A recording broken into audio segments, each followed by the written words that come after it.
One of the great things about tournaments is the ability to test yourself in a more competitive setting, and today we've got a replay from my recent South Sea Mercenary League qualifier number 1. By the way, qualifier number 2 is going to be this coming Sunday, 10 a.m. U.S. Mountain Daylight Time, so be sure to check out the link down in the description below if you want to sign up, or check out my Discord server as well for additional details. Yeah, this one from Poetic Goose. This is from the first round of the tournament, and we've got Lizardmen versus Beastmen, a classic anthropomorphic matchup.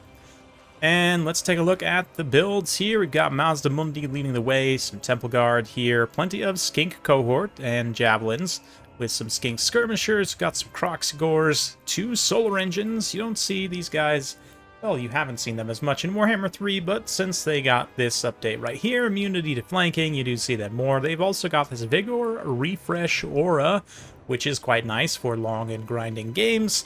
So let's look for that to be effective here. Yeah, plus the Kroxigors, Feral Cold Ones. For the Beastmen, we've got a nice wide build. Some Ungor Spearman Herd mixed in with Pestigors. Got some Ungor Raiders. Brave Shaman Lore of Beasts, of course. Just a nice cheap lord, so they can go wide on the army here with some throwing axes. The armor-piercing Centigors, great weapons, since the Marks of Chaos basically system has been applied to the Beastmen. They can only take 4 marked units, right? So they've got the 4 Pestigors. That means no Centigors of Tzeentch, just regular Centigors, great weapons. Let's get things rolling. Some Harpies as well up in the sky. And the Beastmen going to seize the initiative.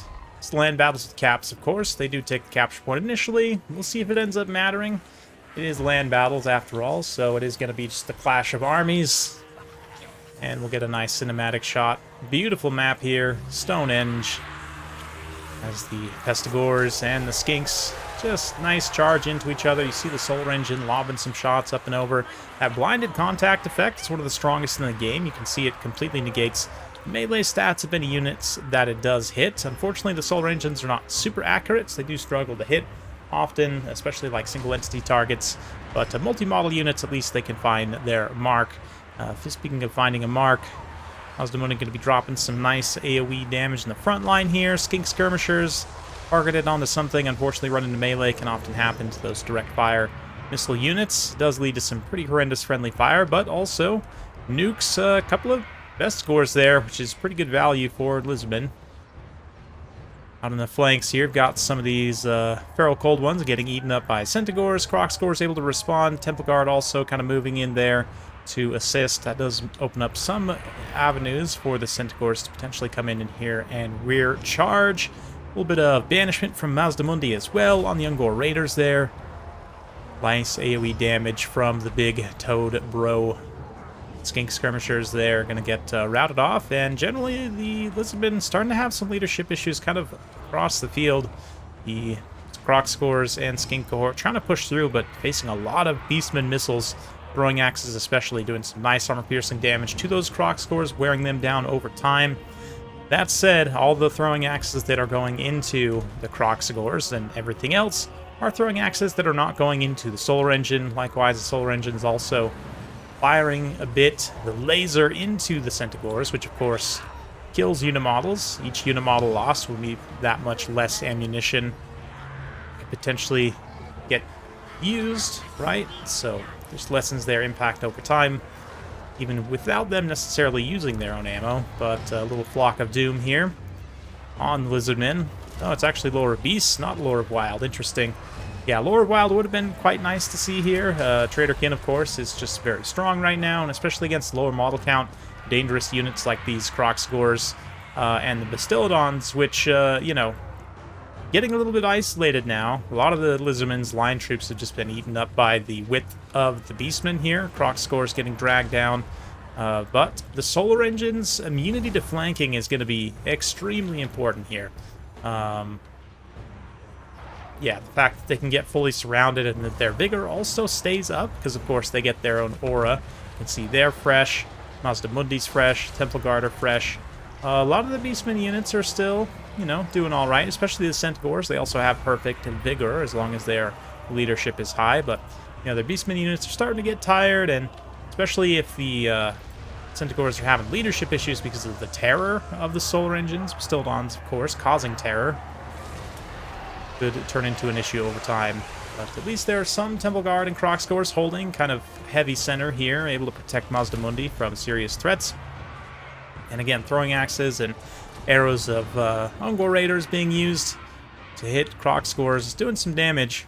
The Stildon's also 140 armor, means that the Ungor Raiders will do a little bit just through sheer volume of fire, but they're really not going to do a lot in comparison to shooting other higher value targets. Arguably, Lord Mazdamundi for the Ungor Raiders is going to be a much more important and valuable target to get rid of, but it's pretty much just the single entities left. I mean, we do have this unit of Temple Guard here as well, trying to push through.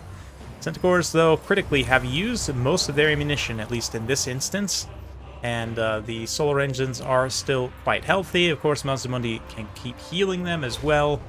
Nice banishment there to lash out some damage. Solar engine charging through to get a nice tear route. But there's been a few instances here, and I'll try and highlight them when they happen again, of the solar engines getting like fully surrounded by Centaurs. Especially the Centaur's great weapons. We've seen in recent replays how they can just absolutely, you know, eat up. Like, if you watch the tournament, I saw some Centaurs of Tzeentch just murderize Saytang, getting us around on the big bow construct for Cathay. And here, it's quite the opposite. Solar engines just don't take much damage. I mean, between the immunity to flanking and the super high armor, I mean, it's not like their melee defense is even that good. 28 is decent. It's not amazing. But, like, the Centaurs also, if you think about it, once their charge bonus wears off, only have 28 melee attack, right? So it's not like they have that great of a hit chance without the surround. They really rely on getting a surround to get that extra damage once the charge bonus wears off. And it's just not available, obviously, against these solar engines. And the solar engines, too, especially, like, yeah, their missile attack's not going to do a crazy amount of damage. The blinded debuff is quite strong, but if there's no other units to benefit from it, it's maybe less strong. But the thing about the solar engines is, like, you engage them in melee, you're just not going to be doing much damage. If you just try and ignore them, like, they're just shooting you and causing problems. So, it's, yeah, solar engines I'm kind of coming around on, especially in certain matchups. They have to fight against something big and heavy and scary. They'll definitely lose out. I mean, Bastildons are not the strongest monsters in terms of their combat stats, but just tanks. Absolute tanks in many ways. Tankier than the Steam Tank. With higher melee defense and the immunity to flanking. Although certainly Steam Tanks are just better units, I would say, right now. These solar engines are not going quietly. And Zegzi there did have a little bit of a... You know, was at least holding his own in terms of the damage value. But at this point, the Beastmen's leadership, their units are just too tattered and beat up. They can't hold in combat against the solar engines. And even though the solar engines are, you know, both have taken a pretty substantial amount of damage, Mazdamundi also himself still alive with over 200 kills on his AoE damage. Just tough to take out for sure. So...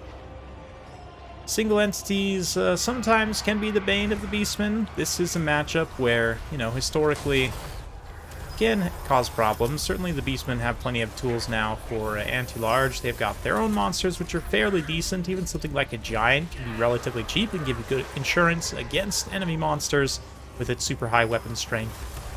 You know, the Regiment of Renowned Gorgon can be quite good as well with its regeneration. But...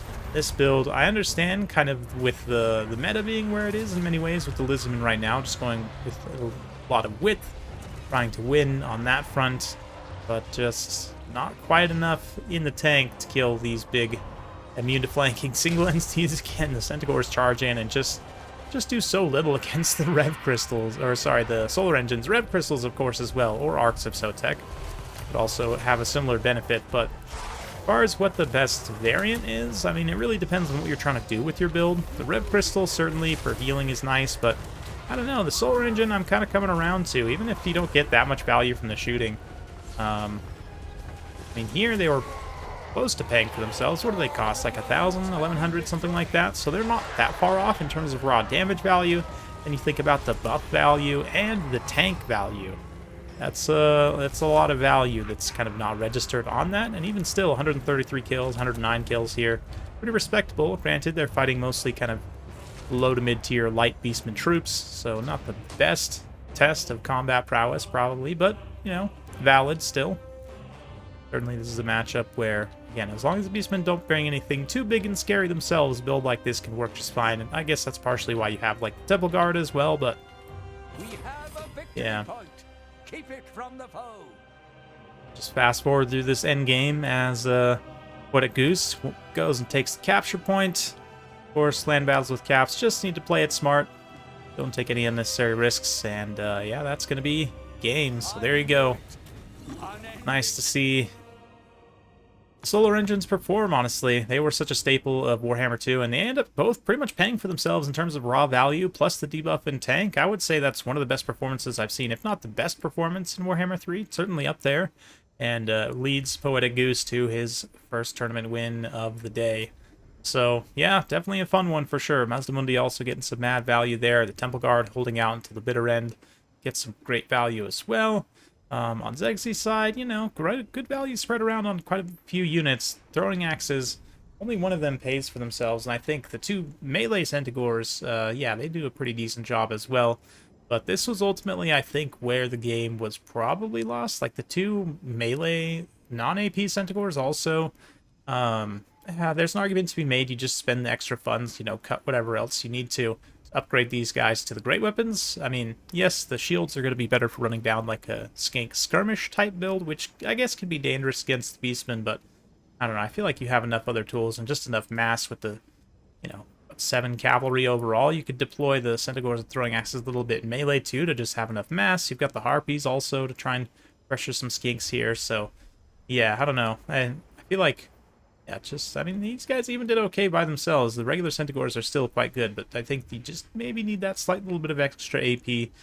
The Pescors also performed surprisingly poorly, despite the fact, you know, they get into, like, skinks initially. The Croc scores were able to counterattack them fairly well, so yeah, kind of expected them to perform better almost, but it's interesting for sure. That's why you play the games. So just finish up here with the value on solar engines. So if we come in here and take a look at the Lizardmen, yeah, so you've got a few variants for Bastillodons. Turn off unit caps. Obviously, Rev Crystal, Arc of Sotek. The Arc of Sotek damage is probably not enough to justify bringing it right now. It's not great.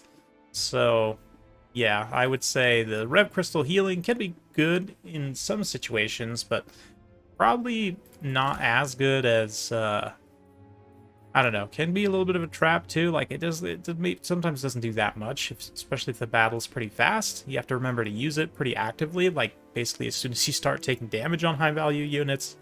That said, the solar engine, it does cost 200 points more. It does give you the Vigor Refresh Aura, which even by itself is pretty massive, right? Especially the fact that it's passive. You don't have to remember to use it, unlike the Rev Crystal's healing.